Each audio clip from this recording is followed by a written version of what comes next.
I've sat on several global boards, and Scandinavian countries accepted the need for Right. gender balance many, many years ago. Right. Last 7, 8 years in India, it's becoming much more prominent. But yet, I keep getting feedback from a lot of women that a lot has to be done. What are your thoughts on expediting or speeding up gender balance in our country, in the corporate world? Right. That's a very specific question. Now, I have a couple of thoughts on that, and I have fairly strong thoughts. Yep. My opinions are fairly strong on this. And if you notice on my card, I also carry an acronym called WLQ, which is Women Leadership Quotient. Okay. And I firmly believe that organizations need to have that balance, regardless of which industry you're in, right? There's no place where a woman ought not to be allowed, because I think we're beyond Absolutely. those times Absolutely completely and right. totally. Now, the numbers are not good, and they're not looking good. I will look at it from a couple of lenses. From the board lens, I would say, I think the question is that, do you have enough women at senior leadership levels who have done their executive stints to be able to get that exposure and be able to make meaningful contributions on the boards? There are very few of them. So I think they're fine when they say, well, where is the clutch of women? There are barely any, right? Now it comes back to the organization. In the hierarchy at every level, I see the numbers start dwindling. And they dwindle for many reasons, social reasons. I think the biological clocks and the professional clocks have now kind of synchronized in a very odd way.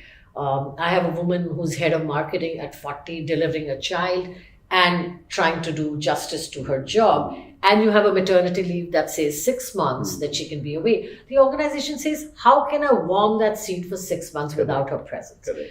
World has moved from point A to point B. So they have their point of view. The woman has her point of view. When she comes back, they find it very difficult to plug in. So I think the couple of things that organization ought to do is, and it's not just in word, but truly in spirit. How do you handhold? And I'm sorry, I'm using a strong word, but you need to handhold them at those points of time. So there are 3 circles. One is what the organization can do in terms of policies, procedures, thinking, etc. What is their way of looking at it? And make more and more things happen so that it's important for her to come back and it's meaningful for her to come back. The other circle that I see is what that she ought to be doing. So there's enough and more work to be done out there. When I speak with these women, they take the easier way out. Correct. I hate to say this. And if they're not economically contributing to their household, it's all right, because everybody's flushed with funds, etc. And she says, why must I slog so much? So I think there is this whole thinking about they're taking the easier route out. And I talk to them, I bust my ass, I'm sorry, every day, pardon my French. And I do it incessantly on a daily basis. But women, when they get the choice and I remember when my son was 4, my daughter was 6 months old, and I had a new house, 4th of July, it was my son's birthday. And I remember sitting back and my husband told me, Nina, it's now or never. And on the 27th of July, I was in a job.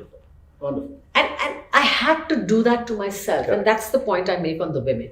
The third circle is the external intervention to both. Organization may get a little stuck in their thinking. Women may get a little stuck in their thinking. And therefore, there is this whole circle of external advisors to the organization and to the individuals.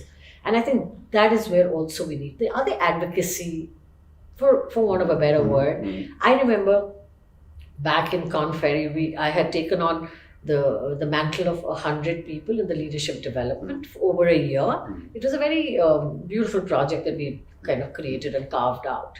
In there were 2 women out of 100. And I'm talking about a few years ago. Sure.